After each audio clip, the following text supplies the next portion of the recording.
Well, we are but days away from our United States election, and we're about to find out whether or not we get freedom, prosperity, and security through Donald J. Trump, which I'm really hoping for, or we're going to find out if we get to keep the inflation, the fact that our economy is literally in shambles, the high gas prices, the high grocery store prices, and our freedoms literally being ripped from us on a daily basis, and massive censorship. These are the things that we're fighting in this United States election. So please get out and vote early and take your friends with you. But with that, there's a lot going on in this election that I want you to be aware of right now.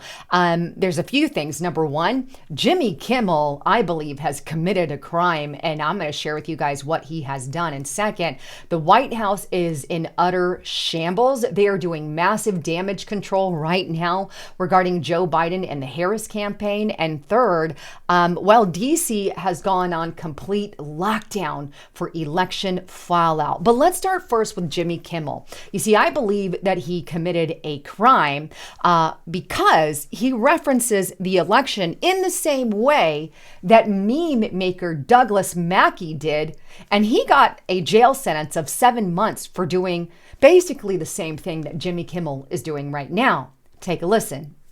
If you can vote early, vote early. If you can't vote early, vote on time. If you want to vote for Trump, vote late, vote very late. Do your voting on Thursday or maybe Friday, the time voting. Ooh, that's kind of like election fraud, right? Now, I understand that this is a joke. Please don't follow those rules. That's a complete lie. But either way, they arrested and put into jail a meme maker for doing exactly what Douglas Mackey has done. And just as a quick reminder, I want to show you this particular reminder here for those of you who don't know. But this is on TheVerge.com, a left site, right? A far-right Twitter troll was sentenced to 7 months in prison for his 2016 election tweets. It's not illegal to lie on Twitter, but Douglas Mackey's tweets about voting by text went too far for a Brooklyn jury. So they literally put Douglas Mackey in jail for 7 months because he sent out a tweet basically telling Hillary voters specifically, it was an obvious joke, to tweet their vote to whatever number it was. Obviously, it was a joke. It wasn't accurate. But they sentence him to prison. And if this is what the Democrats are saying that is the new thing, then Jimmy Kimmel needs to go serve 7 months in prison as well for lying to the American people. And to Trump supporters, Douglas Mackey directed it at Hillary supporters. He directed it at Trump supporters. Same difference there. And he's telling them to vote late when that's not even legal. And on different days. But one goes to jail and the other doesn't. I am calling for an even justice system here. Even Douglas Mackey kind of said something on his X page here. When I made an election joke, the deep state used it as a pretext to conduct a fishing expedition against me, subpoenaing all financial records, leases, employment information, and pay stubs, and email account. Will Jimmy Kimmel enjoy the same? It's a damn good question. Fair's fair, right? Democrats made the rules here, not us. This is what they decided to do, so let's hold them to it. Now, in all reality, I think both of them are a joke, obviously. But apparently you can't make jokes anymore, thanks to the Democrats and their new system, right? Now, before I get in to even more detail on what's going on, I gotta give a big shout out to my partner and sponsor, Noble Gold Investments. And you can do that by going to lisahavengold.com. Look, right now, the economy is literally in shambles. And you know as well as I, if these Democrats stay in power, we're looking at some pretty hard times. Well, right now, gold is kind of rising, silver is rising, and it's a good time to start investing in these kinds of things. Silver paste has been highly valued because they're using it in a lot of your solar panels. So that has definitely been on the rise over the past couple of years. years. So make sure you are getting the right investments, and Noble Gold Investments can do that for you. Actually, fill out this information at lisahavengold.com, click Get My Free Guide, and they're going to send you that free gold and silver investment guide, or give them a call at the number on the screen and talk to one of their special agents, and make sure you mention my name, because right now they are giving up to 10 of these 1 ounce Donald Trump silver coins here that you see on the screen, and I kind of put the cover on mine there to protect it, or also a 10 ounce, American silver flag, and those are both with approved plans. Anyhow, make sure you check it out. If you want more information, click the more button or click the link in the description box below. And always remember, there's always a risk to investing. There's never a guarantee. So with that, let's dive in to some stuff that happened kind of also regarding the election and passwords. You see, Tina Peters was arrested earlier this year and sentenced to 9 years in prison. And one of the things she was convicted of was sharing a password, right? Take a look over here. And this is apnews.com. Former Colorado County Clerk Tina Peters sentenced to 9 years for voting data scheme. She had, I believe, copied information on the machines there because the other people had erased it or deleted it. I don't know all the details specifically off the top of my head, but the password information was involved in that, and now she sits in prison for 9 years. Well, something similar, in my opinion, is happening over in Colorado. Take a look at this. Colorado scrambles to change voting system password after accidental leak.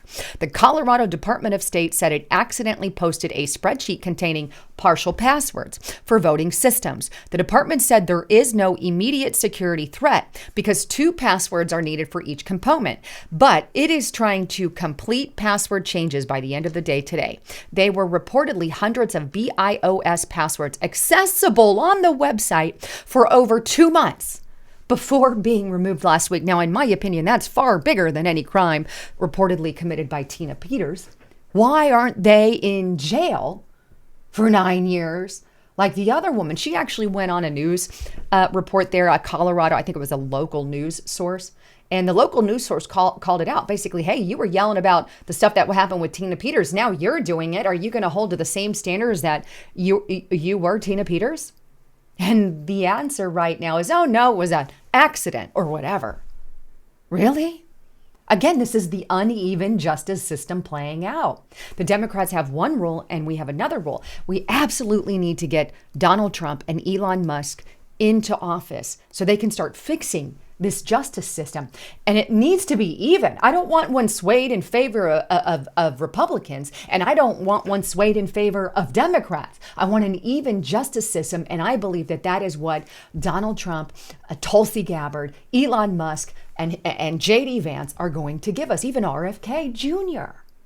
But Kamala Harris, we're going to get more of the same, and it's going to get far worse for conservatives, unlike anything we've seen before. You're going to want to check out Restricted Republic. But meanwhile, the White House is in straight up damage control and scrambling right now because of what just happened with Joe Biden.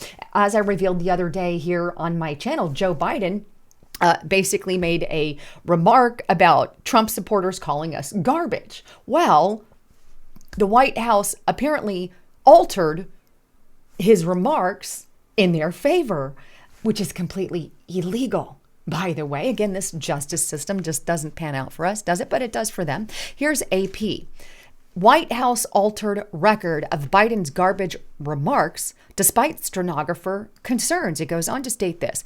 Biden, according to a transcript prepared by the official White House stenographers, told the Latino group on Tuesday evening video call, quote, "The only garbage I see floating out there is his supporters. His demonization of Latinos is unconscionable and it's un-American."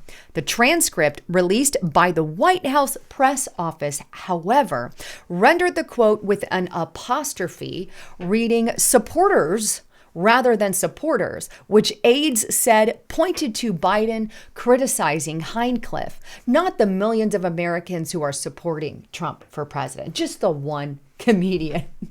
Nobody actually believes that, by the way, but they wrote that anyway. Now, the change was made after, and this is a key point, after the press office conferred with the president. According to an internal email from the head of the stenographer's office that was obtained by the AP, the authenticity of the email was confirmed by two government officials who spoke on the condition of anonymity to discuss internal matters. The supervisor in the email called the press office handling of the matter a breach of protocol and spoliation of transcript integrity between the stenographer and the press offices. And this is detailed on the AP, of all places. Not looking good for Joe Biden. And Kamala Harris has, of course, distanced herself from the comment, but hasn't really said, I don't agree with that comment. She's never said that. Things are not looking good for Kamala Harris. And again, that does not mean a red wave is coming. And I repeat that loud and clear. People thought that in 2022, and look what happened. Meanwhile, speaking of the U.S. election, there is a lot of fear out there that there is going to be riots and protests after the election, and I really believe that there will be as well. Everyone knows it. Here's this, and I just pray that they don't get violent. But either way, D.C. begins boarding up ahead of election over social unrest fears. Washington, D.C. authorities are hardening security for potential social unrest after next week's presidential election. With 4 days remaining, workers have been busy boarding up government buildings and retail stores with plywood. And you can see some of the crews here working on the plywood, the pictures here. Kind of tell you everything you need to know. At least these businesses know that they have to be ready regarding things that are going on. There's McDonald's, there's some other stores there, Frame Mender, and they're all boarding up and preparing. And I'm gonna guess that it's a lot more boarding up than normal. So there you have it. Lots of stuff. The clock is ticking regarding whether or not we're going to be able to salvage our freedom or whether or not I think this will, if we don't win this election, I honestly believe that this is going to be the last real chance that we have and the last real Republican that we will ever have on the ballot again. And I mean that wholeheartedly. And our country is going to go in a wildly crazy different direction if these Democrats win. And by the way, if you really want to know my heart on all of that, get to Restricted Republic. I've been sharing in detail my concerns regarding the election and what I think could happen. So check it out. It's a message for Lisa Haven on Restricted Republic. Anyhow, I love all of you. Thanks again for tuning in. I'm Lisa Haven, signing out.